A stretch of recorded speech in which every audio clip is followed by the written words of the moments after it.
Notre Père et notre Dieu, nous sommes infiniment reconnaissants de ta grâce. Nous voici devant toi en cet instant et nous voulons, Seigneur, ainsi que ton Saint-Esprit, afin qu'il dirige toutes choses. Bénis chacun de nous et fais-nous du bien. Aide-nous à comprendre, Seigneur, ta parole et mets dans nos cœurs la sagesse et l'obéissance. Dans le puissant nom de Jésus, nous t'avons prié pour ta gloire. Amen. Amen. Amen. Amen. Amen. Ok. Donc ce soir, je vais faire la partie 2 de Jésus, la parole, point de suspension, etc., parce qu'il est tout, et le Fils de Dieu dans le Premier Testament, point d'interrogation. Et je vais faire la partie 2, mais je vous rassure, je vais un peu résumer la partie 1. Ouais. Alors, hop, n'hésitez pas à poser des questions. Donc, je vais essayer de résumer en 5 minutes. Je vais essayer. Donc, on avait vu la partie 1 que Jésus, on sait qu'il est la parole de Dieu. Et justement, dans Genèse 1, verset 1, au commencement, Dieu créa les cieux et la terre. Et on voit dans Genèse 1, verset 3, et Dieu dit. Donc, on disait à chaque fois qu'on remplace Dieu dit par Jésus, ça fait et Jésus, par exemple, je vais vous lire le verset 3, mais je ne vais pas trop lire, sinon ce ne sera pas un résumé de 5 minutes. Ce sera un résumé de 20 minutes. Hop, ce n'est pas évident avec une main. Voilà. Alors, le verset Genèse 1, 3 dit « Et Dieu dit que la lumière soit et la lumière fut ». Et je dis, si on remplace Dieu dit par Jésus, ça fait « Et Jésus, que la lumière soit et la lumière fut ». Et il y a 10 paroles dans Genèse 1, exactement comme les 10 paroles, le décalogue, comme les 10 commandements, comme par hasard. Enfin, c'est par hasard. Sur les 10 paroles, il y en a 8 pour la création, pour créer. Et 1 pour la bénédiction et 1 pour instruire. Tout ça, il y a Genèse 1, verset 3, verset 6, verset 9, verset 11, verset 14, verset 20, verset 24, verset 26 et le verset 28. Donc là, c'est 8 pour la création. À chaque fois, Dieu dit pour créer. Donc Jésus crée. Donc on avait vu en parallèle avec Jean 1, verset 1 à 4 et le verset 14 qui dit qu'au commencement, ça commence comme Genèse 1, 1. Il dit au commencement, Dieu créa les cieux et la terre. Genèse 1, 1. Au commencement était la parole était avec Dieu et la parole était Dieu. Donc ça commence comme Genèse. Donc 8 pour la création, 1 pour la bénédiction, Genèse 1, verset 28, et 1 pour l'instruction, Genèse 1, verset 29. On va juste prendre le 28 et le 29. Et Dieu les bénit, et Dieu leur dit. Donc c'est comme s'il disait, et Dieu les bénit, et Jésus à eux, croissez et multipliez, et remplissez la terre, et l'assujettissez et dominez sur les poissons de la mer, et sur les oiseaux des cieux, et sur tout animal qui se meut sur la terre. Le verset 29, quand il dit, et Dieu dit, voici, je vous ai donné tout arbre portant en semence. Donc comme je vous disais, si on remplace Dieu dit, vu que Jésus est la parole, on dit, et Jésus, voici, je vous ai donné toute herbe portant semence qui est à la surface de toute la terre et tout arbre qui a en soi du fruit d'arbre portant semence, ce sera votre nourriture. Amen. On avait vu Genèse 1, 3 avec Psaume 33, versets 6 et 9, comme quoi il dit et elle existe, et il commande et la chose paraît, et que tout a été créé par le souffle de sa bouche, par sa parole. Et là, pareil, je disais, on remplace Dieu dit et la parole, et on remplace aussi Psaume 33, versets 6 et 9 par Jésus. Et c'est beaucoup plus limpide, c'est beaucoup plus clair. Et dans 1 Timothée 3,16, quand il dit Dieu s'est manifesté en chair, et par rapport à Jean 1,14 qui dit, désolé, je fais un résumé, mais si vous n'avez pas saisi, arrêtez-moi et je vous réexplique. J'essaye d'expliquer en le moins de temps possible. Et dans Jean 1, verset 14, qui dit, la parole s'est faite chair. Et on voit dans 1 Timothée 3 que le mystère de la piété est grand. Dieu s'est manifesté en chair. Donc on voit que la parole, c'est Dieu, comme Jean 1, 1. Et si on remplace la parole par Jésus, dans Jean 1, versets 1 à 4 et 14, c'est beaucoup plus clair. Et si on remplace Dieu par Jésus dans 1 Timothée 3,16, ça fait Jésus s'est manifesté en chair. Bon, désolé pour le raccourci rapide. Et on avait vu Proverbe 8, verset. Est-ce que vous avez saisi ou j'ai beaucoup trop simplifié pour savoir si je peux poursuivre ou pas? Ça va? Ah, Tito est revenu? Oui, il est revenu. Bonsoir, Ah, Tito. Ça va. bonsoir, Tito. Tous les micros sont fermés. T'as trop simplifié et t'as été trop vite. Ah, Moi, bon. ma petite intelligence ne va pas aussi vite. Il fallait être là lundi. Non, je plaisante, désolé. Non, Attends, je vais donner quelques asperges ça aura aidé. Non, mais Ça arrête de nous dissiper, hein. Bon. je plaisante. Donc, Non, attendez, je vais vous lire Psaume 33 parce que j'ai beaucoup trop simplifié. Donc, Psaume 33, versets 6 et 9, pardon. Les cieux ont été faits par la parole de l'Éternel. Donc, vous voyez, les cieux ont été faits par la parole de l'Éternel. Quand on dit dans Jean 1:1, et au commencement était la parole, et la parole était avec Dieu, et la parole était Dieu. Donc, par Dieu, quoi. Donc, les cieux ont été faits par la parole de l'Éternel, et toute leur armée par le souffle de sa bouche. Verset 9. Car il parle et la chose existe, il commande et elle paraît. Et maintenant, si on remplace la parole de l'Éternel par Jésus, les cieux ont été faits par Jésus et toute leur armée par le souffle de sa bouche. Car il parle, verset 9, car il parle et la chose existe, il commande et elle paraît. Vous voyez, si on remplace, c'est beaucoup plus simple. Et là, on voit que c'est la parole qui est de Dieu qui est créatrice, donc Dieu qui est créateur et sa parole aussi. Mais si on prend Proverbe 3, Proverbe 3, versets 19 à 20, Proverbe 3, 19 à 20, qui nous dit « L'Éternel a fondé la terre par la sagesse et a agencé les cieux par l'intelligence. C'est par sa science que les abîmes s'ouvrent et que les nuées distillent la rosée. » Amen. Donc on voit bien avec ces versets que la parole de Dieu est créatrice et que sa parole, elle sort de sa sagesse, de son intelligence, de sa science. Science ou connaissance, avec Proverbe 3, verset 19-20. Donc c'est pour ça que je disais Jésus, la parole, point de suspension, parce qu'il est la parole, il est la sagesse, il est l'intelligence, il est Dieu, il est fils de Dieu, il est Dieu fils, enfin, il est plein de choses. C'est pour ça que j'ai mis point de suspension dans le titre. Et ce qui est fort, mais je vais en revenir, donc Dieu parle au travers de Jésus, qui est sa parole, et Dieu l'écrit, le grave, au travers du Saint-Esprit. Parce que si on prend, et si je vais trop vite, dites-le, hein, parce que c'est vrai que j'essaye de résumer. Hop. Regardez, si on prend alors, Matthieu 12, 28 avec Luc 11, 20. Je n'ai pas besoin de prendre Luc 11, 20, mais vous pouvez pour voir. Pourquoi je n'ai pas besoin de prendre Luc 11, 20? Parce que c'est exactement le même verset que Matthieu 12, 28, sauf qu'il y a un seul mot qui change. Donc, quand vous avez l'un des deux, vous avez forcément l'autre verset. Donc, Matthieu 12, 28 qui dit, écoutez bien, c'est Jésus qui parle, mais si je chasse les démons par l'Esprit de Dieu, le règne de Dieu est donc venu vers vous. Et Luc 11, verset 20 va dire, mais si je chasse les démons par le doigt de Dieu, le règne de Dieu est donc venu vers vous. Donc, il remplace l'Esprit par le doigt. Ce qui n'est pas étonnant parce que le Saint-Esprit va écrire sa loi dans nos cœurs. Et je ne sais pas si vous vous rappelez dans Daniel 5, quand il voit les doigts d'une main d'homme qui est écrit sur le mur, c'est le Saint-Esprit aussi. Dans Daniel 5, verset 5, verset 12 et 14, je crois. Et lorsque Dieu aussi, il écrit les 10 commandements avec ses doigts. Voilà, justement, tout à fait, merci. Je vais y venir, merci. Et aussi, je vais regarder comme quoi, bon, là c'est un bonus, enfin bonus.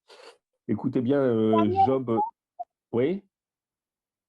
Daniel 5, Daniel 5, verset 5, verset 12, je ne suis pas sûr, et le verset 14. ok. 12 verset 24, pardon. 12 entre parenthèses. C'est Daniel 5, 5. Attends, on va essayer de voir après, mais je pense que c'est ça. Donc Job 33, verset 4, écoutez bien, c'est l'Esprit de Dieu qui m'a fait, c'est le souffle du Tout-Puissant qui m'a donné la vie. Donc vous voyez que Dieu le Père, il crée par sa parole et par aussi ses doigts.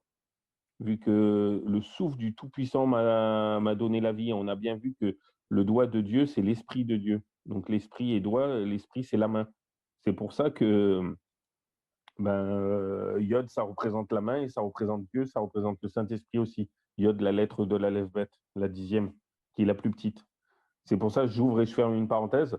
Quand on supprime un seul Yod, donc la plus petite lettre de l'aleph bet, de l'alphabet hébraïque, et c'est comme si on supprimait Dieu, comme si on rejetait Dieu, même dans la plus petite lettre. C'est pour ça que Matthieu 5, versets 17 à 19, il dit qu'il ne faut pas supprimer, que celui qui supprima un seul de ses plus petits commandements, et ça c'est le verset 19, mais le verset 18, il dit qu'il ne disparaîtra pas un seul iode ou un seul trait de lettre, un seul trait de la Torah. Donc un trait, c'est même pas une virgule, quoi.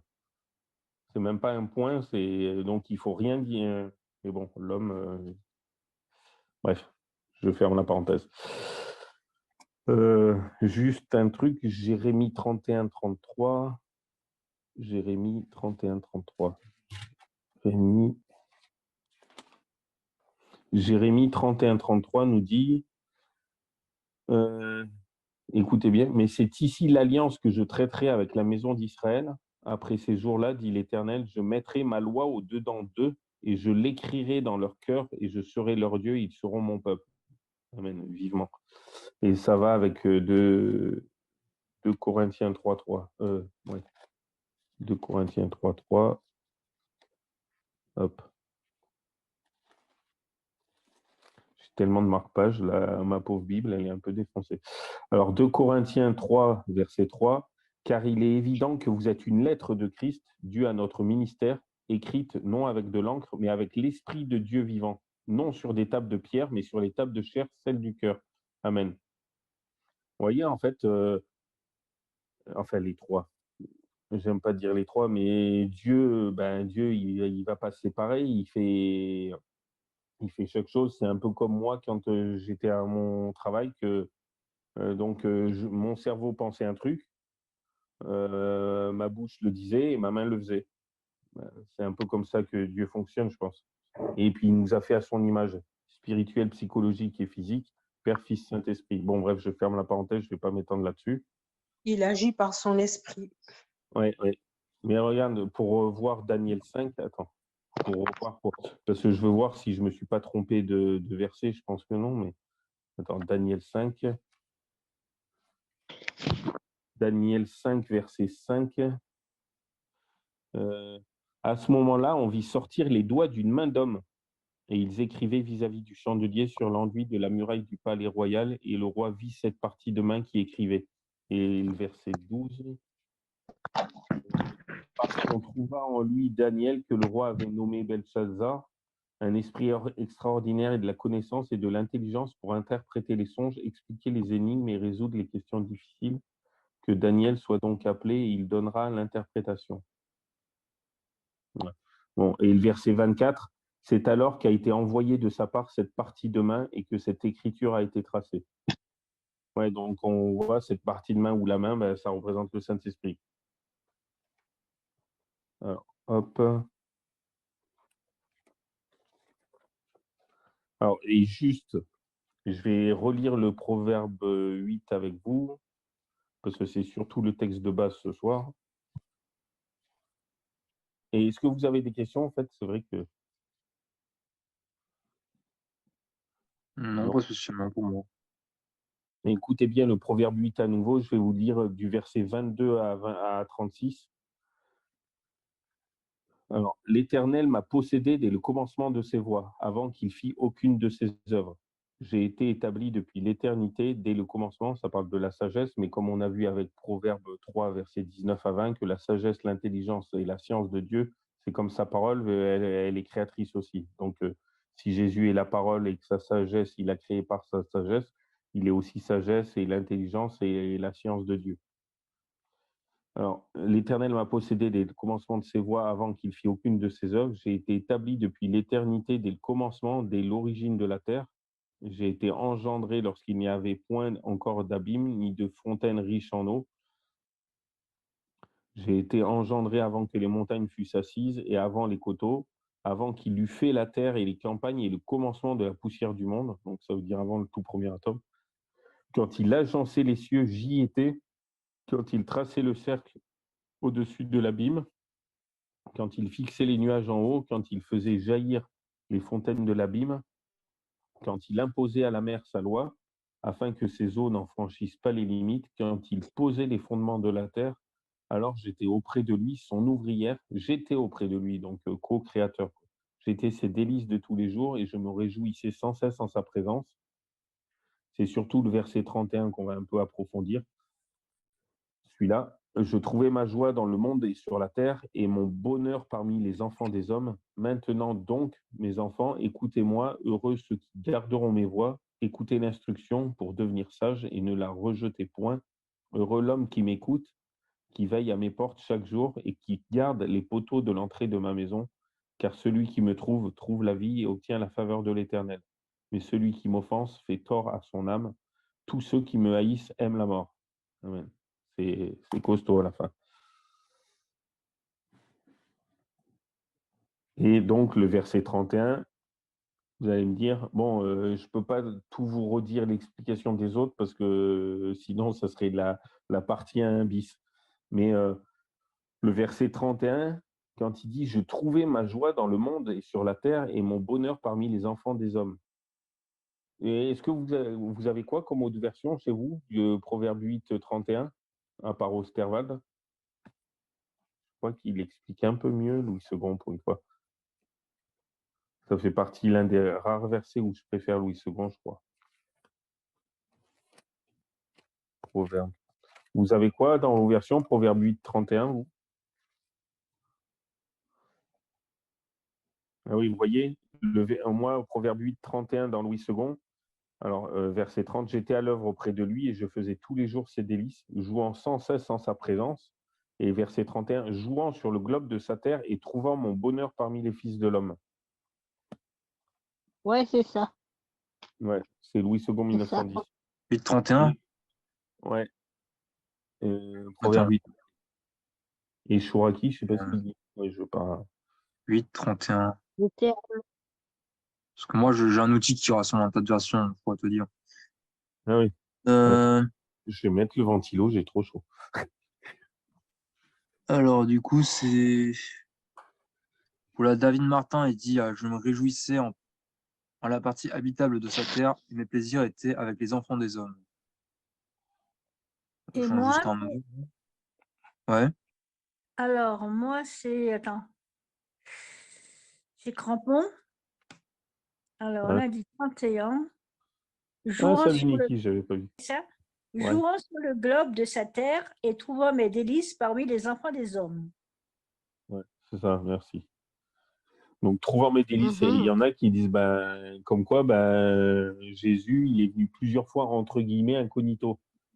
Enfin, incognito. D'ailleurs, ce qui est très intéressant, c'est que la Chouraki, elle a aussi une très bonne traduction qui dit jouant au monde de sa terre, mes délectations avec les fils de l'humain. Ouais.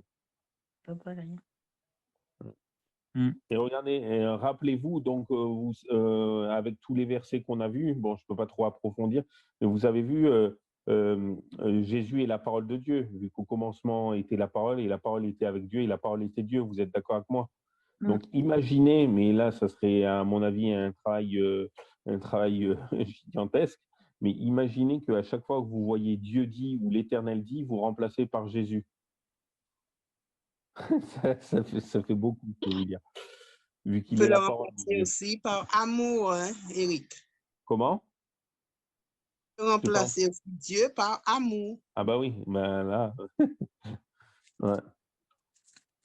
Vous remplacez amour par Dieu aussi. Vous faites des jeux de mots là? Ou vous tournez? Donc regardez juste 2 secondes. Bon, je vais vous prendre Genèse 12, verset 1, qui dit, l'Éternel avait dit à Abraham, va-t'en. Donc c'est comme s'il disait, et Jésus à Abraham, va-t'en hors de ton pays. Mais le plus flagrant qu'on avait vu ensemble, c'est, attendez, c'est Genèse 18. Bon, je vais être obligé de faire un peu plus court, sinon ça serait à nouveau l'étude de lundi. Écoutez bien Genèse 18, les 2 premiers versets. Je vais vous lire que le début du premier verset et que le presque début du deuxième.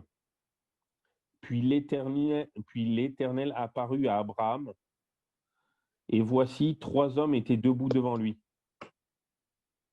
Vous avez remarqué, l'Éternel a apparu à Abraham sous forme de 3 hommes. Père, Fils, Saint-Esprit. Bon, bref. Et ce qui est flagrant, juste parce que je ne veux pas vous laisser trop en suspens, le verset 16 et 17 de toujours Genèse 18. Et ces hommes, donc les 3 hommes là, se levèrent de là et ils regardèrent vers Sodome et Abraham allait avec eux pour les reconduire.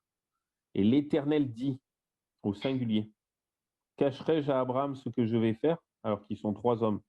Mais d'ailleurs, Elohim, je ne sais pas si vous vous rappelez, on l'avait vu, et je suis ami avec un juif messianique et qui connaît l'hébreu, c'est sa langue maternelle, donc forcément, et il me disait, Elohim, il y a 3 sortes je cherche le mot, il y a 3 sortes, pas de temps, 3 sortes 3 genres, voilà, merci mon Dieu. Il y a 3 genres, enfin, en français, il n'y a que 2 genres, il y a singulier, pluriel. Bon, masculin, féminin, c'est autre chose.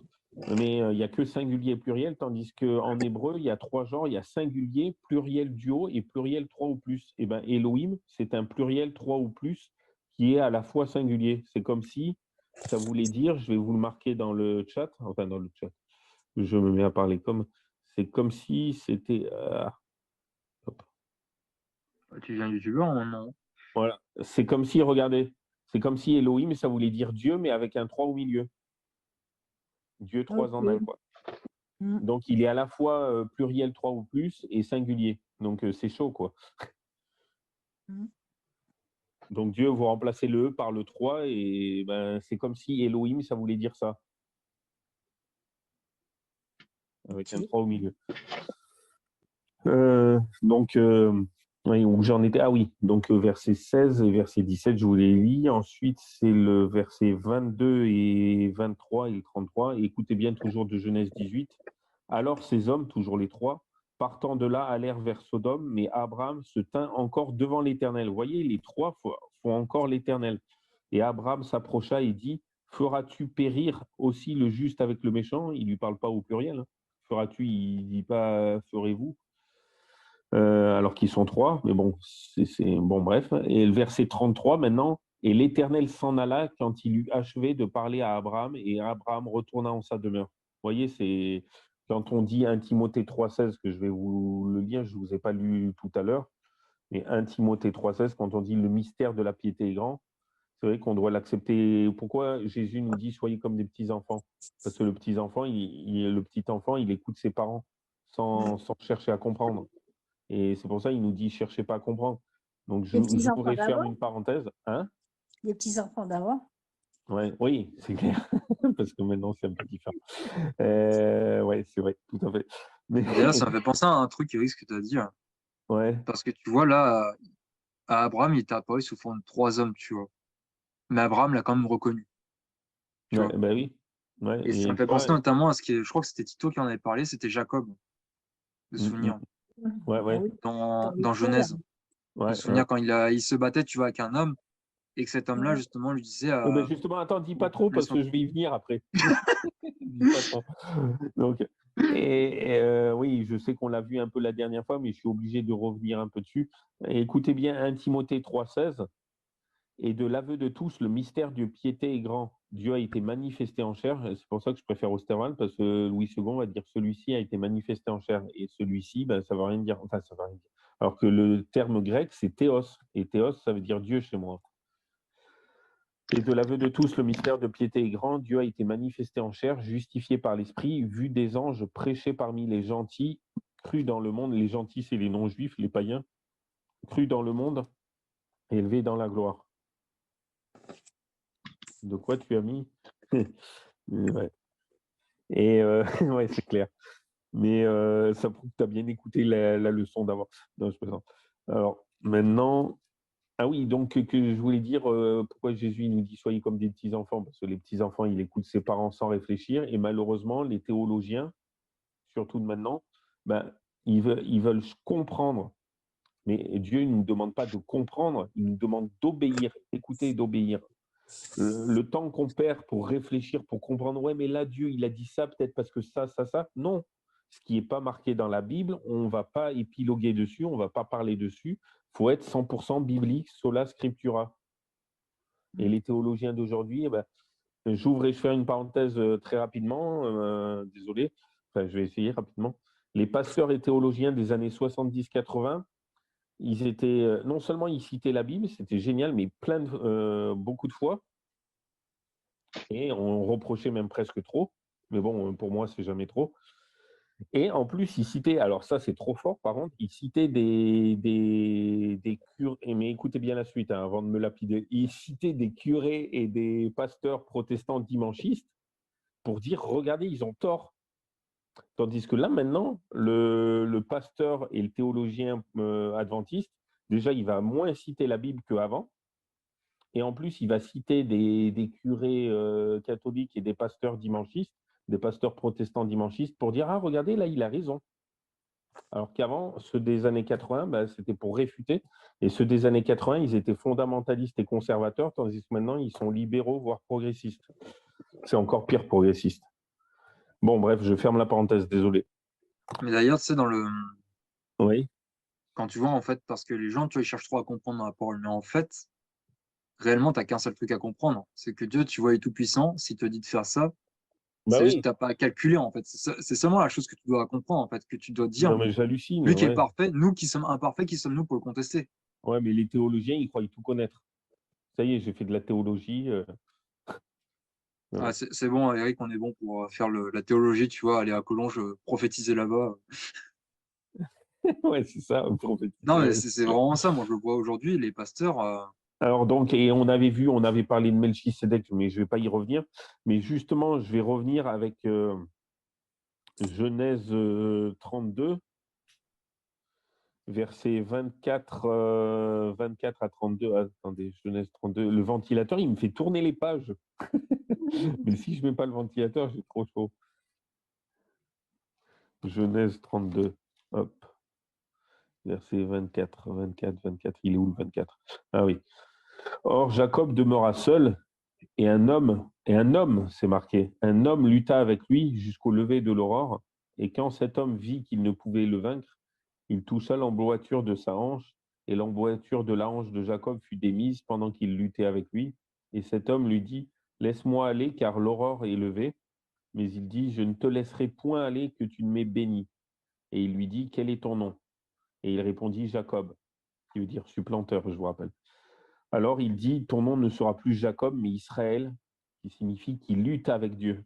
Écoutez bien, car tu as lutté avec Dieu et avec les hommes, et tu as vaincu. Et Jacob l'interrogea et dit, apprends-moi ton nom, je te prie. Et il répondit, pourquoi demandes-tu mon nom? Et il le bénit là. Et Jacob donna écoutez bien le verset 30, et Jacob donna là, et Jacob nomma le lieu Péniel, qui signifie face de Dieu. Car, dit-il, j'ai vu Dieu face à face, et mon âme a été délivrée. Bon, après, pas besoin de lire la suite, mais vous imaginez le verset 28 et 30, je relis le verset 28 et 30. Alors il dit, ton nom ne sera plus Jacob, mais Israël, qui lutte avec Dieu, car tu as lutté avec Dieu et avec les hommes. Donc l'homme qui était en face de Jacob, il était à la fois 100% Dieu et à la fois 100% homme, vu qu'il lui dit, tu as lutté avec Dieu et avec les hommes. Et en plus, au verset 30, et Jacob nomma le lieu Péniel, qui signifie face de Dieu. Ben là, si c'est pas Jésus, je ne sais pas ce qu'il faut là. Et c'est pour ça que je comprends pas. Il y en a qui disent, les Juifs, ils disent, on ne peut pas voir Dieu, sinon on meurt. Gédéon, il a vu Dieu, il n'est pas mort. Moïse, Oui, mais c'est pas Dieu qu'ils ont vu, ils ont vu Jésus. oui, mais bon, il est à la fois Dieu et homme, vu que regarde, qui a Oui, lutté d'accord, avec Dieu et avec les hommes. oui, mais Dieu dit, l'homme ne peut voir ma face et vivre. Donc on Ouais, ne peut pas voir regarde, Dieu. ouais, et pourtant il a nommé face de Dieu, oui, parce que c'est le côté humain Oui, parce qui que empêche bon, qu'on après, meure. voilà, c'est ça. Donc, Mais c'est ça que je comprends pas, que les Juifs ils rejettent Jésus, alors qu'on voit bien Genèse 32, verset 28 et 30, c'est flagrant que c'est Ben, ça fait référence à 1 Timothée 3,16, Dieu s'est manifesté en chair, et Jean 1,14, la parole s'est faite chair. Là, c'est clair que ces 4 versets D'ailleurs, sont... si tu remarques, il y a un truc qui est Ouais, très intéressant, ouais, c'est que quand tu vas en fait à la suite, notamment, je crois que c'est au verset, attends, 31 et 32, ou un autre chapitre, tu veux je dire? crois que c'est le 32 que j'ai lu. C'est pourquoi jusqu'à ce Ouais, jour, les enfants d'Israël ne mangent point le muscle de la cuisse qui est à l'emboîture de la hanche, parce que cet homme toucha l'emboîture de la hanche de Jacob au muscle de la cuisse. ouais. Le tendon. Ils mettent Et en cet fait, homme. c'est ça le truc, c'est que à ce moment-là, je me suis demandé, je me suis dit, est-ce qu'il a été guéri en fait, une fois qu'il s'est battu? Ah Et bah pour moi, oui. en fait, j'ai l'impression que non, il n'a pas été guéri quand il s'est battu. Qu'est-ce Enfin, qui quand j'ai guéri de sa blessure, hein. Oui, Ouais, mais qu'est-ce qui te dit ça?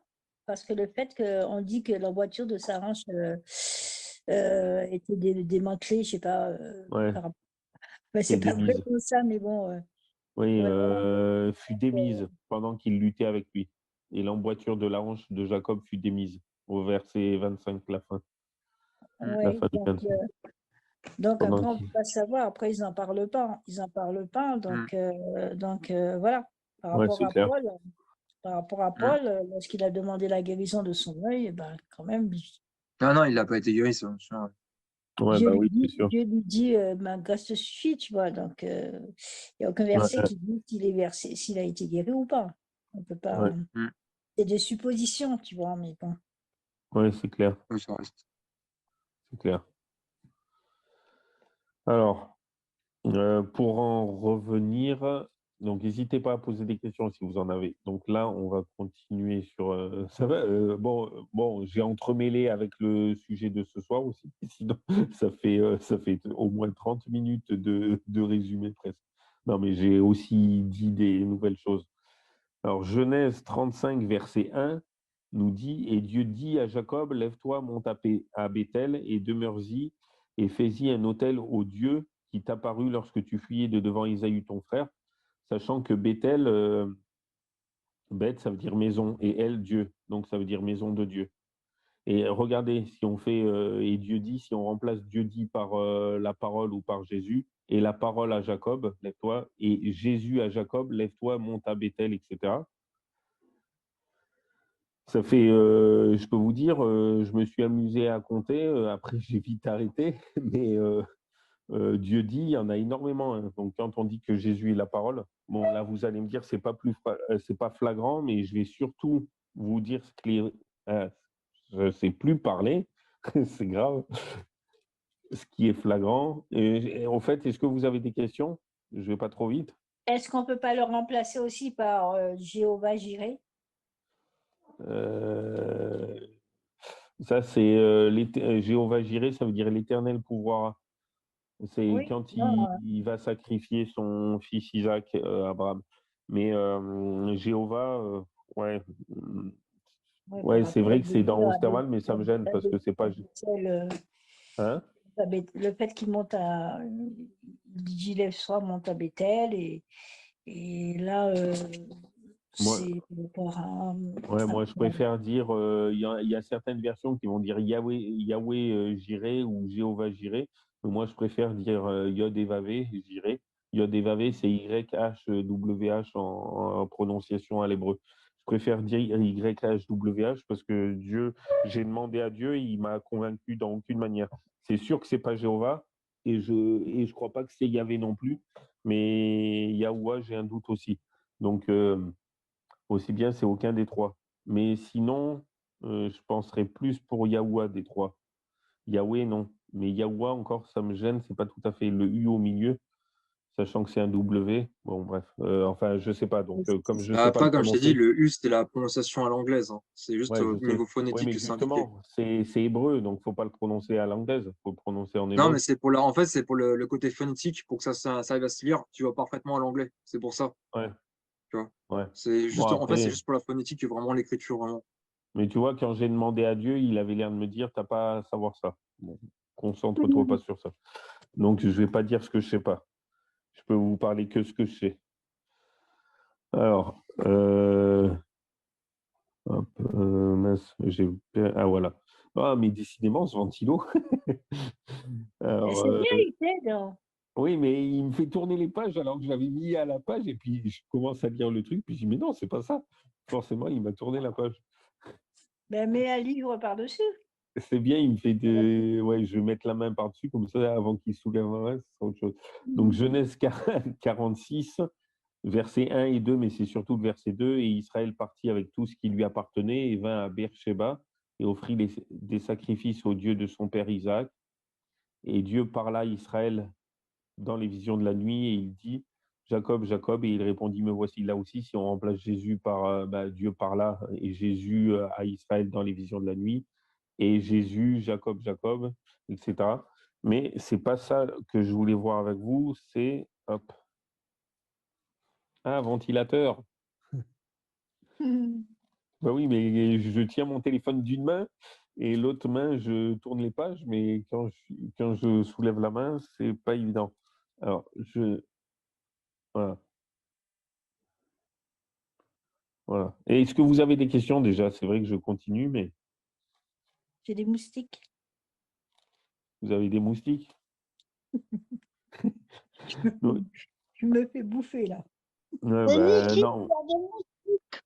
Ah Hein? ouais, franchement, j'ai des moustiques, je me fais bouffer. Franchement, c'est. Aïe, aïe, aïe, hein. Niki est perché dans la montagne, il y a des moustiques. Ah, Là. ma chérie, si tu savais comme il fait chaud, là, avec les moustiques, les mouches, les Bah, tu m'étonnes. serpents, les araignées, t'en as tout, là. Pop, pop, pop. Et regardez, écoutez bien Exode 3, verset 13 jusqu'au verset 15. Il est connu celui-là.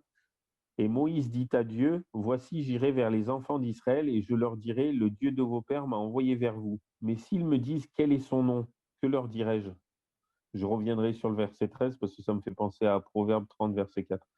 Alors Dieu dit à Moïse, je suis. Attendez, avant que je continue, pour préparer cette étude, c'est pour ça que je l'ai fait en 2 fois. Dieu m'a fait trouver 60 versets bibliques. Mais au Wow. début de l'étude de lundi, il m'en a rajouté. Bon, bref, désolé. Et Moïse dit à Dieu, voici, j'irai vers les enfants d'Israël et je leur dirai, le Dieu de vos pères m'a envoyé vers vous. Mais s'ils me disent quel est son nom, que leur dirai-je? Alors Dieu dit à Moïse, je suis celui qui suis. Puis il dit, tu diras ainsi aux enfants d'Israël, celui qui s'appelle Je suis m'a envoyé vers vous. Dieu dit encore à Moïse, tu diras ainsi aux enfants d'Israël, l'Éternel, le Dieu de vos pères, le Dieu d'Abraham, le Dieu d'Isaac et le Dieu de Jacob m'a envoyé vers vous. C'est là mon nom éternellement, c'est là ma commémoration dans tous les âges. Amen. Et imaginez, juste avant de revoir le verset 13 un petit peu plus profondément, puis après le verset 14 un petit peu plus profondément, mais un petit peu sans rajouter 100 versets, je vous rassure. Eh ben, je vais remplacer Dieu dit par Jésus. Et Moïse dit à Dieu, voici, j'irai vers les enfants d'Israël et je leur dirai, le Dieu de vos pères m'a envoyé vers vous. Mais s'ils me disent quel est son nom, que leur dirai-je? Alors Jésus à Moïse, je suis celui qui suis.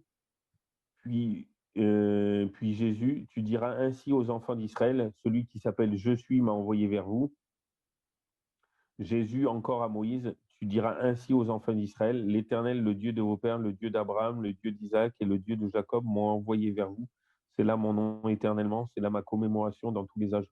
Amen. C'est vachement plus clair quand on remplace Dieu dit ou l'Éternel dit par Jésus, qu'il est la parole, autant remplacer.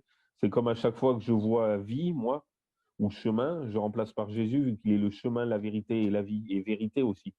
Quand, par exemple, 1 Timothée 2, versets 3 à 4, cela est bon et agréable devant Dieu, notre Sauveur, qui veut que tous les hommes soient sauvés, qu'ils parviennent à la connaissance de la vérité. Donc, c'est comme s'il disait qu'ils parviennent à la connaissance de Jésus. Et en plus, connaissance, en grec et en hébreu, ça veut dire relation très intime et très personnelle. Donc, c'est comme s'il disait, c'est même encore plus au-delà. C'est pour ça, si Dieu nous enlève les œillères et qu'on voit. C'est pour ça que je vais apprendre l'hébreu et le grec, parce qu'avec les mots originaux, mais c'est des pépites, c'est des trésors. Donc, Après, Eric, excuse-moi, mais après, tu vas oui. mélanger le français entre ton hébreu et ton grec. Excuse-moi, vas-y. Non, non, mais donc regarde, donc mince, ah, j'ai- Désolée. non, non, mais c'est pas grave, parce que j'ai un autre verset qui me vient en tête. J'ai aussi Jean 17, 3, or la vie éternelle, c'est qu'ils te connaissent, toi, le seul vrai Dieu, et celui que tu as envoyé, Jésus-Christ. en même temps que 1 Timothée 2, 3, 4. Donc cela est bon et agréable devant Dieu notre Sauveur, qui veut que tous les hommes soient sauvés et parviennent à avoir une relation très intime, à avoir une relation très personnelle avec Jésus. C'est comme s'il disait ça, ce texte. Et or, la vie éternelle, c'est qu'ils te connaissent, toi, le seul vrai Dieu et celui que tu as envoyé, Jésus-Christ. Donc, or, la vie éternelle, c'est qu'ils aient une relation très intime, très personnelle avec toi, le seul vrai Dieu et celui que tu as envoyé, Jésus-Christ. C'est un peu différent si on remplace par l'original. Bon, bref, je ferme la parenthèse.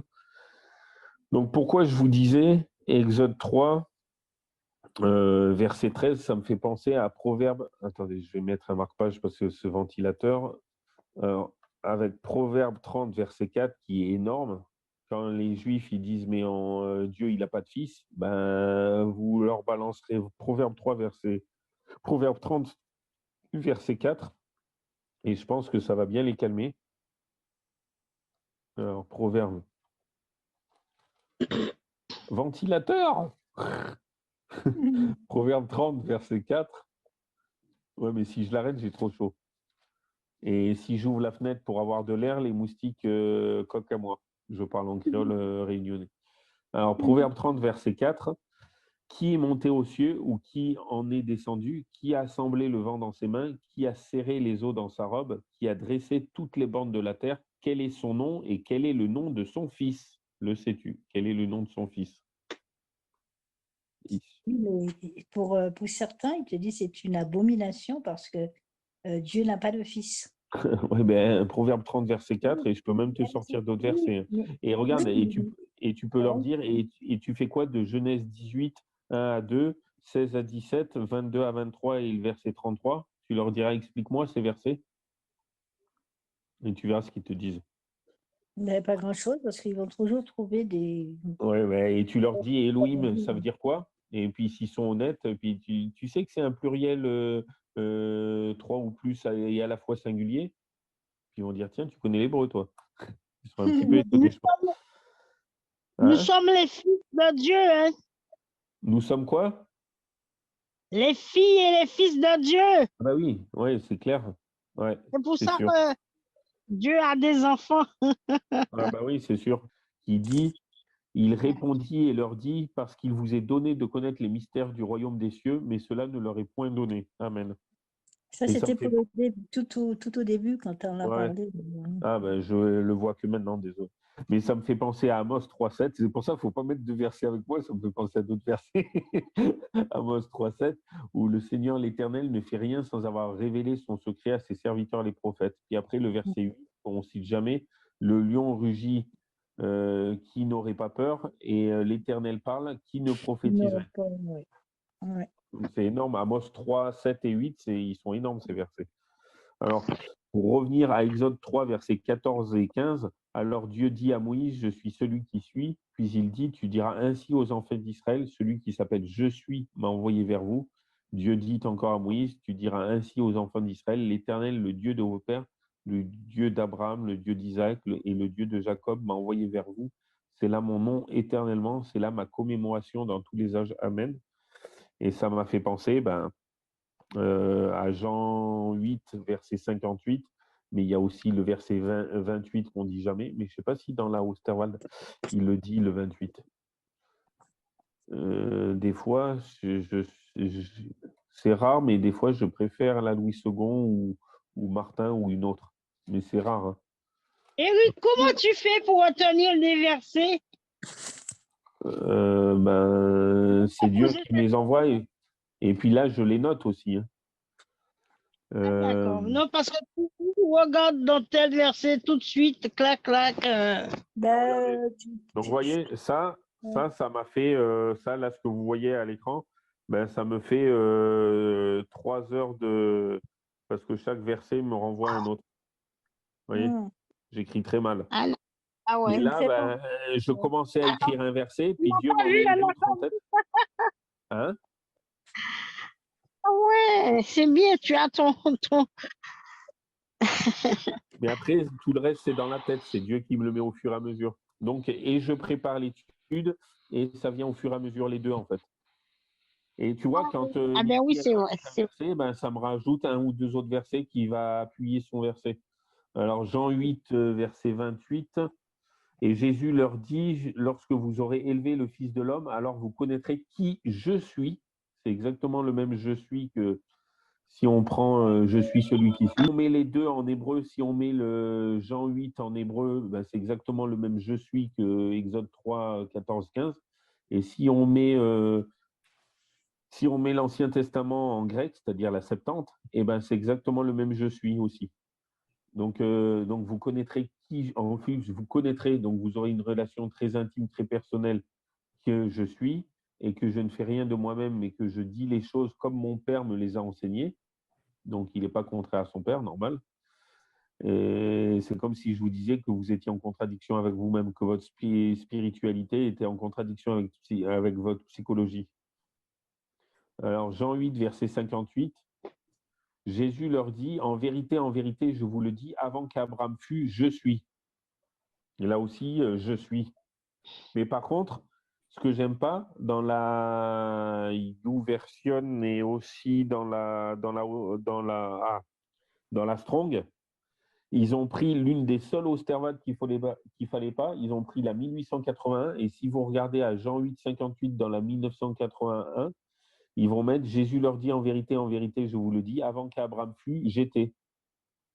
C'est vrai que c'est un français correct, mais celle de 1860 et quelques que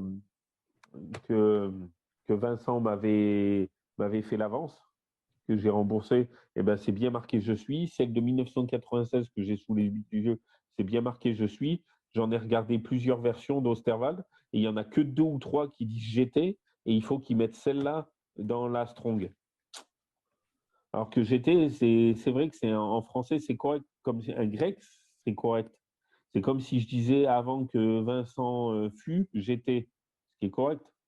Mais Jésus a dit je suis, ce qui n'est pas un français ou un grec correct là vu que c'est en grec, Jean. Mais pourquoi il a dit je suis? Parce que ça faisait référence à je suis celui qui suis. Je suis m'a envoyé vers vous, celui qui s'appelle je suis. Et c'est pour ça qu'au verset 59, c'est pour ça que c'est pas logique si on remplace je suis par j'étais. Le verset 59 dit alors ils prirent des pierres pour les jeter contre lui.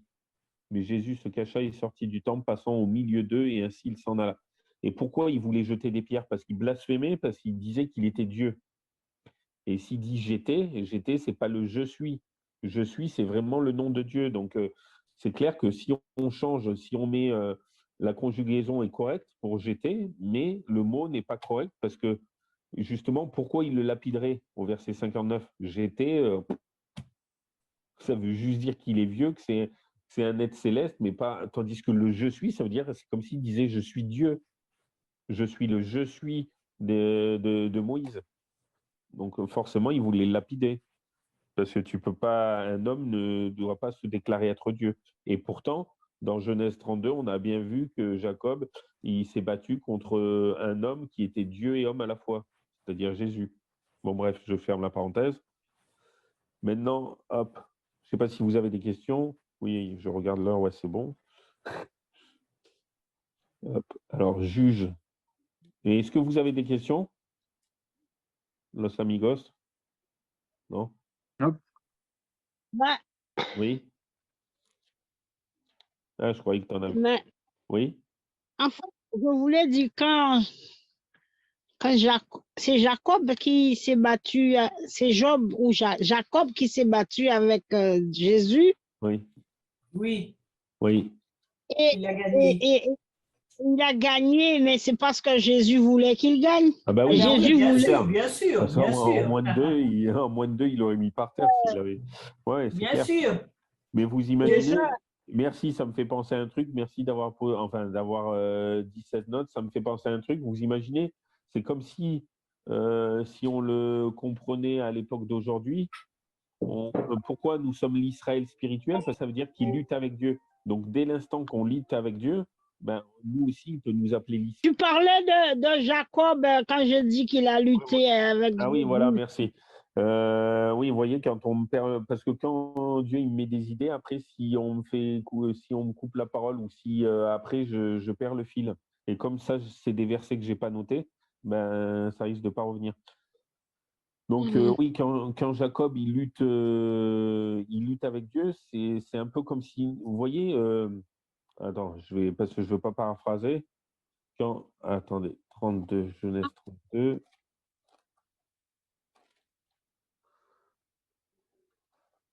En fait, ce sont les violents qui s'emparent du royaume. Et Jacob, il a lutté, il savait même pas que c'était avec Jésus. Oui, mais C'était, justement, c'est c'est pour pour ça ça. que, Ouais. c'est pour ça que Jésus l'a quand même béni parce que c'est comme si il lutte avec un homme, il veut vraiment la victoire avec Jésus, avec Dieu, mais il savait même pas. Et c'est pour ça que Dieu l'a laissé agir, Ouais. hein, parce que si c'était Ben, nous, avec un autre, ben oui. bah oui, nous, on est l'Israël spirituel parce qu'on lutte avec Dieu. Vous voyez, regardez le verset 24. Or, Jacob demeura seul et un homme lutta avec lui jusqu'au lever de l'aurore. Pourquoi il lutta avec lui? En fait, je pense, et j'en suis quasiment sûr, d'abord, moi, Genèse 32, je ne sais pas si vous avez des titres dans vos Bibles, mais moi, il dit à partir du verset 24, lutte avec l'ange à Péniel, le nom d'Israël. Donc, Luc, c'est comme s'il disait lutte avec l'ange à face de Dieu, vu qu'on a vu que Péniel, ça veut dire face de Dieu, et le nom d'Israël, c'est-à-dire le nom d'eux qui luttent avec Dieu. Donc, ange, ça veut dire envoyé, et tout le monde pense que ange, ça signifie être céleste. Sauf que les anges, ça peut signifier être céleste, ça peut signifier Dieu lui-même, comme c'est le cas là, serviteur. Ésaïe 53, le serviteur de Dieu, ben on sait que c'est Jésus, mais ça peut signifier un homme, un envoyé. Par exemple, les 3 messages des 3 anges d'Apocalypse 14, 6 à 13, et ben, c'est nous. Pas qu'on sera que 3, mais il y a 3 maisons. Là, 3, j'arrive pas à parler soit. 3 messages de 3 envoyés. Nous sommes des envoyés. Nous avons à proclamer les 3 messages des 3 anges dans ce monde. Bon, bref, je ferme la parenthèse. Mais ange, ça ne veut pas forcément dire être céleste. Ça peut vouloir dire ou Dieu dans Jésus, ou bon, après, je ne veux pas trop anticiper. Donc, Genèse 32. Or, Jacob demeura seul et un homme lutta avec lui jusqu'au lever de l'aurore. En fait, il venait vers lui, mais vu que Jacob était dans le détresse de Jacob vers la fin, quand on aura le troupe de Jacob, eh ben, il avait peur que son frère il lui en veuille toujours et qu'il le tue. Donc, qu'est-ce qu'il fait? Ben, il voit un homme s'approcher vers lui, ben, tout de suite, il dit, tiens, il veut me frapper et il va lutter. Et il va lutter contre lui. Et pourtant, j'aime bien son nom, c'est qu'il lutte avec Dieu et non pas qu'il lutte contre Dieu.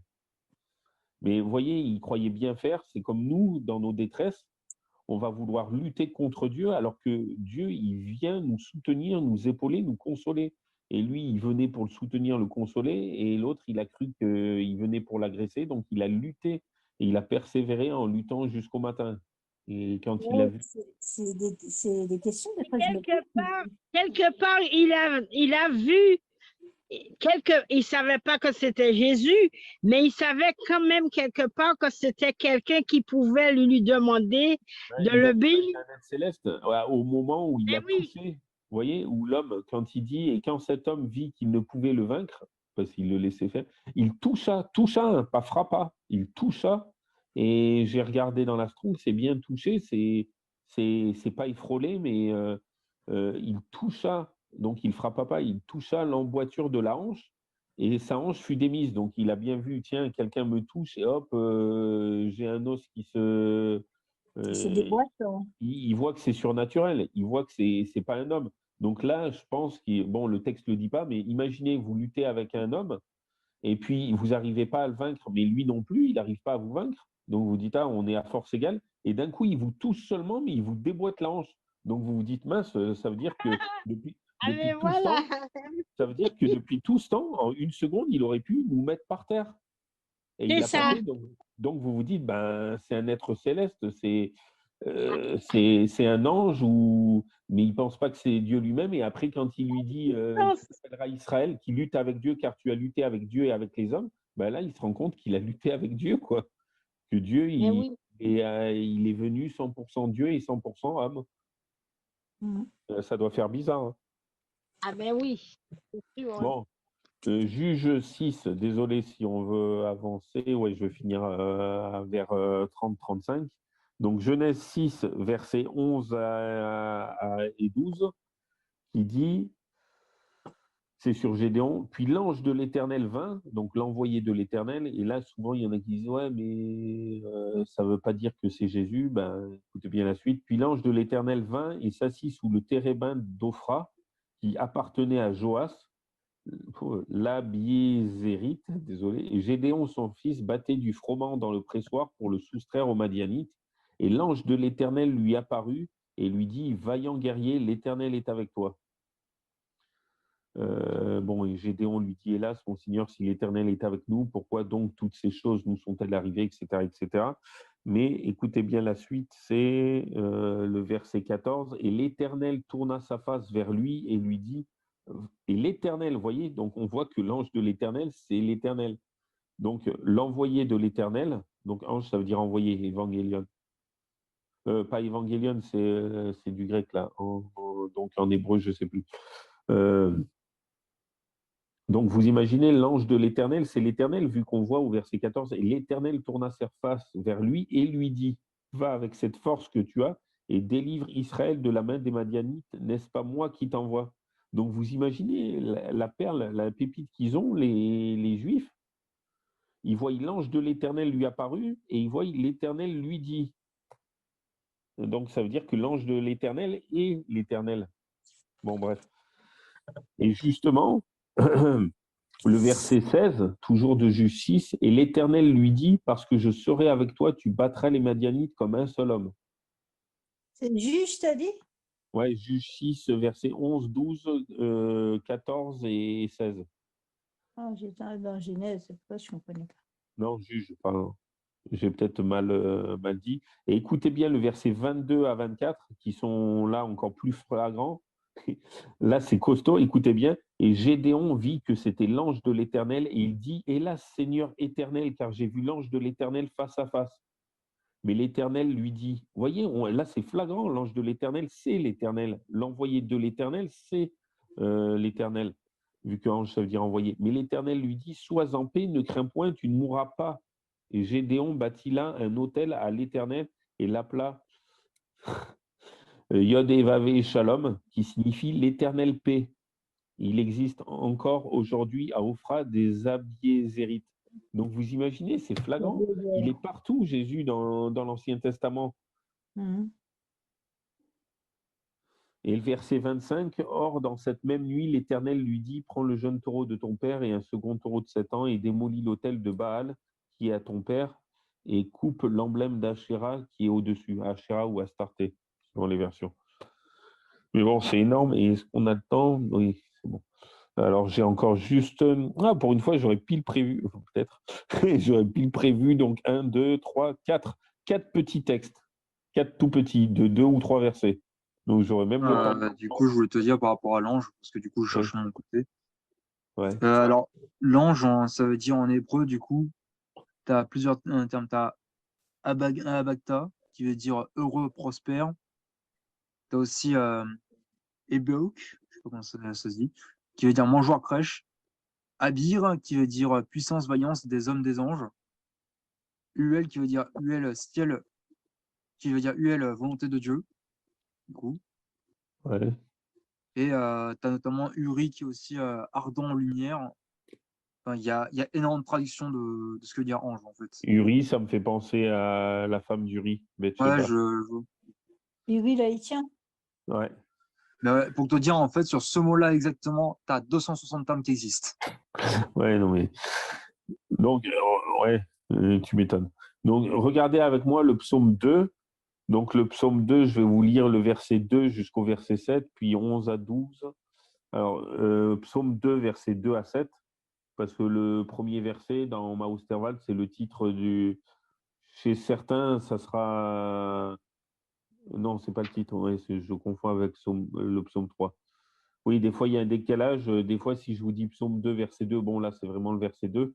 Mais des fois, il y a un décalage d'un verset parce que dans la Osterwald, le verset 1, par exemple, d'un psaume, c'est le titre, c'est son titre. Et le vrai verset 1, en fait, c'est le verset 2. C'est pour ça que des fois, il y a un décalage d'un verset. Mais là, donc, psaume 2, verset 2 à 7, bon, même le verset 1, je peux vous lire 1 à 7. Donc, pourquoi ce tumulte parmi les nations et pourquoi les peuples projettent-ils des choses vaines? Les rois de la terre se sont levés et les princes se sont concertés ensemble contre l'Éternel et contre son oint. Oint, ça veut dire Messie, Mm. envoyé. Rompons leurs liens, disent-ils, et jetons loin de nous leurs cordes. Celui qui est assis dans les cieux s'en rira, le Seigneur se moquera d'eux. Et je ne sais pas pourquoi ça m'a fait penser à Isaac, ça veut dire il rit. Bon, bref. Alors il leur parlera dans sa colère, il les épouvantera dans son courroux. Et moi, dira-t-il, j'ai sacré mon roi, j'ai sacré mon roi. Sur Sion, ma montagne sainte, écoutez bien le verset 7. Je publierai le décret de l'Éternel. Il m'a dit, tu es mon fils, aujourd'hui je t'ai engendré. Et non, mais vraiment, bref. Il parle de Et là, tu es mon fils, aujourd'hui je t'ai engendré. Et ça me fait penser à Proverbe 30, verset 4. Quel est son nom et quel est le nom de son fils? Et puis en plus, on voit bien que dans les évangiles, quand Jésus se fait baptiser, la voix du Père dit bien le verset 7, tu es mon fils, aujourd'hui je t'ai engendré. Dès qu'il sort de l'eau du baptême Jésus. Donc comme quoi, le premier testament, c'est l'annonce et le dernier testament, ben, c'est la réalisation, l'accomplissement. Versets 11 et 12 de toujours psaume 2. Servez l'Éternel avec crainte. Crainte, ça veut dire, c'est pas la peur, hein, ça veut dire la crainte pour Dieu, c'est l'adoration, le respect, l'honneur et le louer, le glorifier, et le respecter et l'obéir, quoi, forcément. Servez l'Éternel avec crainte et réjouissez avec tremblement, mais tremblement de joie, parce que tu ne te réjouis pas de peur. Rendez hommage au Fils de peur qu'il ne s'irrite. Non, mais Jésus, il est partout, Fils de Dieu, c'est partout. C'est pour ça que je me suis dit, quand j'ai fait cette étude, Dieu m'a montré plus de 60 versets, puis après j'ai dit, ah, attends, stop, sinon je vais faire 50 parties. Tu dis stop à Dieu? Wow. Non, mais j'ai pas dit stop, mais j'ai dit, attends, je peux plus, mais je saturais. Donc, rendez hommage au Fils de peur qu'il ne s'irrite et que vous ne périssiez dans votre voie quand sa colère s'enflammera tout à coup. Heureux tous ceux qui se confient en lui. Non, mais même le Premier Testament, il est blindé de Jésus. Il parle que de Jésus. Psaume 8, versets 2 et 4, jusqu'au verset 6, après 4 à 6. Donc, psaume 8, verset 2. Là, vous voyez, où c'est le verset 1, parce que moi, mon verset 1, c'est le titre du psaume. Donc, chez vous, c'est ou le verset 1 ou le verset 2, si c'est comme moi. Donc, psaume 8, verset 2. Éternel, notre Seigneur, que ton nom est magnifique sur toute la terre. Tu as établi ta majesté au-dessus des cieux. Ta majesté, donc ton roi au-dessus des cieux. Verset 4. Quand je regarde tes cieux, l'ouvrage de tes doigts, la lune et les étoiles que tu as formées, je dis, qu'est-ce que l'homme que tu te souviennes de lui, le Fils de l'homme que tu prennes garde à lui, et tu l'as fait un peu inférieur aux anges, tu l'as couronné de gloire et d'honneur. Donc vous imaginez, il nous a fait un peu inférieur aux êtres célestes, quoi. Mais qu'est-ce que le Fils de l'homme? Non, mais Jésus est partout. Et beaucoup plus flagrant, les deux derniers textes. Et puis, on va finir à l'heure pour une fois. Alors, hop, psaume 45. Et mon neveu qui commençait à avoir l'habitude, j'ai dit, ouais, j'ai préparé une étude, j'avais dit lundi. Puis il dit, mais je pense que je la ferai en deux parties vu que j'ai plein de textes. Puis il dit, oh, te connaissant, tonton, tu vas l'en faire en 3 ou 4. Psaume 45, versets 7 à 8. Là aussi, le verset 1, c'est le titre. Donc, des fois, ça sera décalé d'un verset, donc ça sera 6 et 7. Si le verset 1, ce n'est pas le titre. Donc, psaume 45, 7 à 8. Écoutez bien, là je ne sais pas, mais vous me direz ce que vous comprenez. Ton trône, ô Dieu, demeure à toujours et à perpétuité. Le sceptre de ton règne est un sceptre d'équité. Tu aimes la justice et tu haïs la méchanceté. C'est pourquoi, ô Dieu, ton Dieu t'a oint d'une huile de joie. Il t'a mis au-dessus de tes semblables. Au-dessus de tes semblables, les hommes.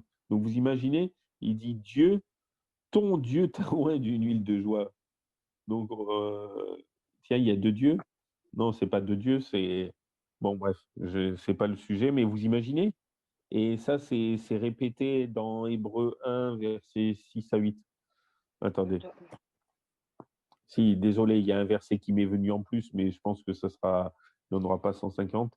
Hébreux 1, Hébreux, c'est avant Jacques. Alors, Hébreux, et c'est après Philémon. Alors, Hébreux 1. Oui, regardez, Hébreux 1, verset 5 déjà.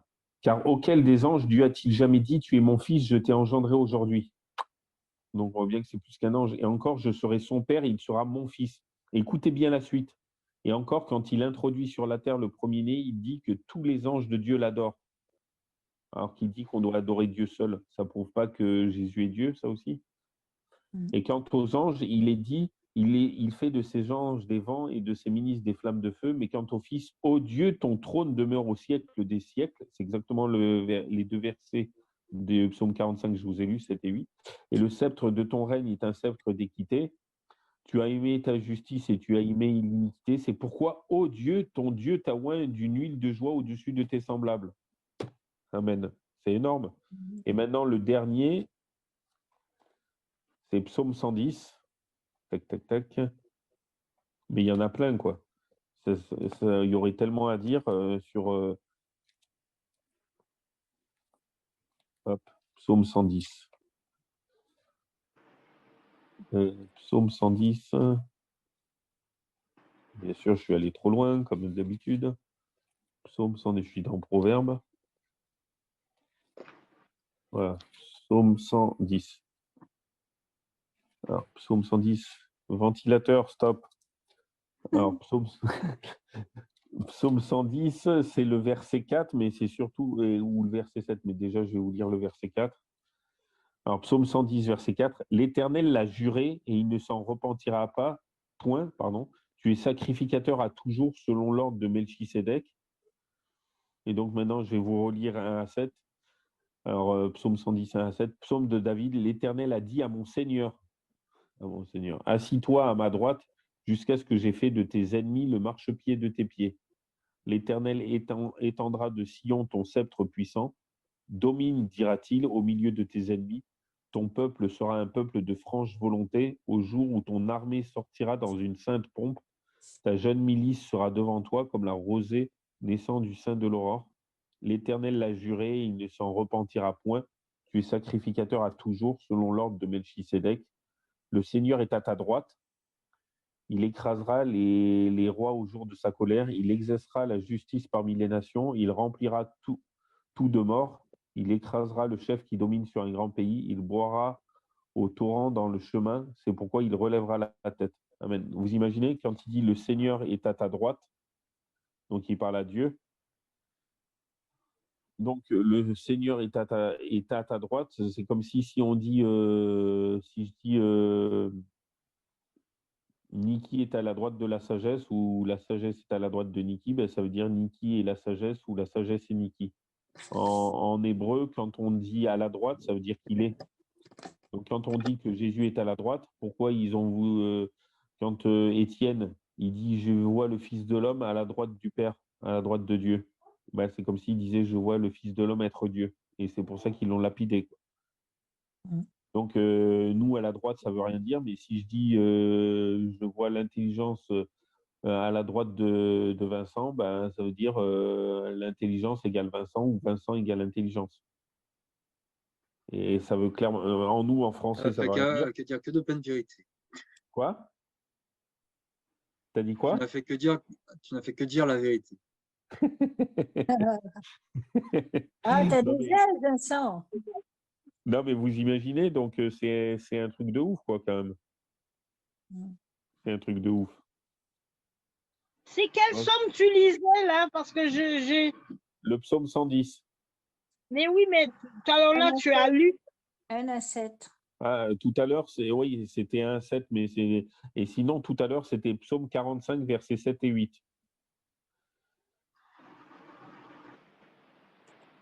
Et avant, c'était le psaume 8. De toute façon, je mettrai maintenant que je ne sais pas si vous avez des questions, en fait. Non, tu as bien expliqué. Et juste pour en revenir à désolé, bon, ouais, parce que ça, le verset 36 de Proverbe 8, quand il dit, mais celui qui m'offense fait tort à son âme, tous ceux qui me haïssent aiment la mort. Et ben, ça m'a fait penser, et d'ailleurs, c'est des versets assez corrosifs. C'est Proverbe 15, verset 8, qui dit, le sacrifice des méchants est en abomination à l'Éternel, mais la requête des hommes droits lui est agréable. C'est pour ça que Abel, son sacrifice, bon, après c'est pas Abel, que Caïn, son sacrifice a été rejeté et que celui d'Abel a été agréé, parce que l'autre, il venait avec les fruits de la terre, donc comme s'il venait avec ses propres œuvres, alors que Abel avait compris qu'il fallait sacrifier un animal pour dire ben, que je ne vaux rien et que c'est par le sang de cet animal que je te demande pardon, vu que je suis pécheur. Donc il avait compris que l'animal, c'était une préquelle au Christ, quoi. Attendez, et le 26, attendez, qu'est-ce qu'il dit? J'ai presque fini, hein. Il n'est pas bon de condamner le juste à l'amende. Mais c'est le ventilateur, purée. Éteins-le! Non, j'ai chaud. Donc attends, Proverbe 26, je me disais aussi, mais c'est pas les pensées du méchant sont en abomination à l'Éternel, mais les paroles pures lui sont agréables. Donc vous imaginez, retenez tous ces versets, j'en ai plus que deux autres, mais vraiment, parce que Proverbe 21, verset 27, qui dit, le sacrifice des méchants est une abomination, combien plus s'il l'apporte dans un mauvais dessein. Et Proverbe 28, verset 9, je rigole parce qu'il est super chaud celui-là. Proverbe 28, verset 9, si quelqu'un détourne l'oreille pour ne point écouter la loi, sa prière même est une abomination.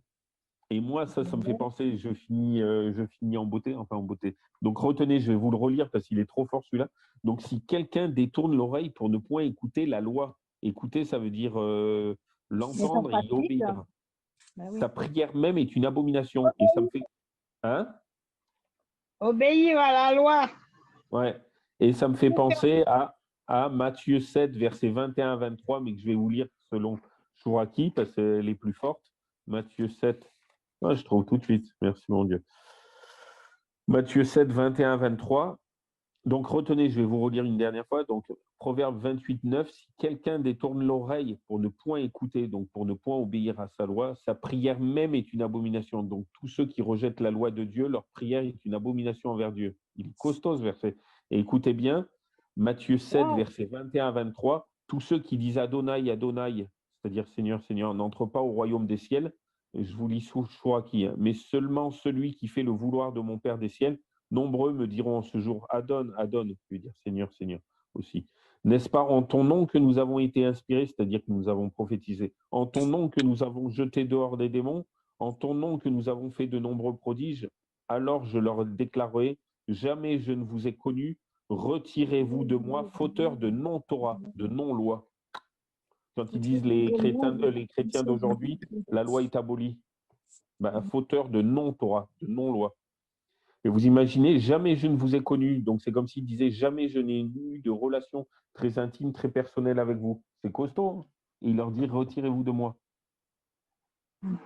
Donc c'est bien beau que ceux qui rejettent la loi, ils disent, ouais, on a fait des miracles, on a prophétisé au nom de Jésus, on a fait des miracles au nom de Jésus, on a chassé des démons au nom de Jésus, on a guéri au nom de Jésus. Toi, tu fais quoi? Toi, tu as fait quoi? Et tu observes les 10 commandements, oui, oui, oui, le quatrième aussi, oui, oui, le premier jour, en l'honneur de sa résurrection, c'est marqué, le quatrième commandement, c'est le sabbat du premier jour de la semaine, ou c'est marqué le sabbat du septième jour? Eh bien, vous voyez, sa prière est une abomination. Donc, il a beau faire, je préfère faire zéro miracle, mais faire les 10 commandements tels quels, sans ajouter, sans enlever, ni retrancher, ni modifier, ni tordre, ni changer une seule virgule.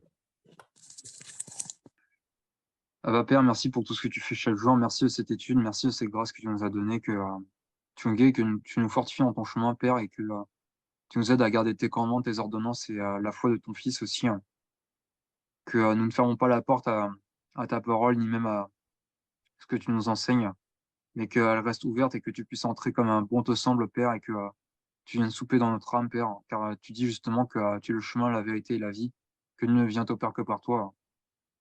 Et je te prie, Père, de nous forger dans ton chemin, de nous forger dans tes voies et de nous faire grandir en toi, Seigneur. En ton nom, Père, Amen. Amen.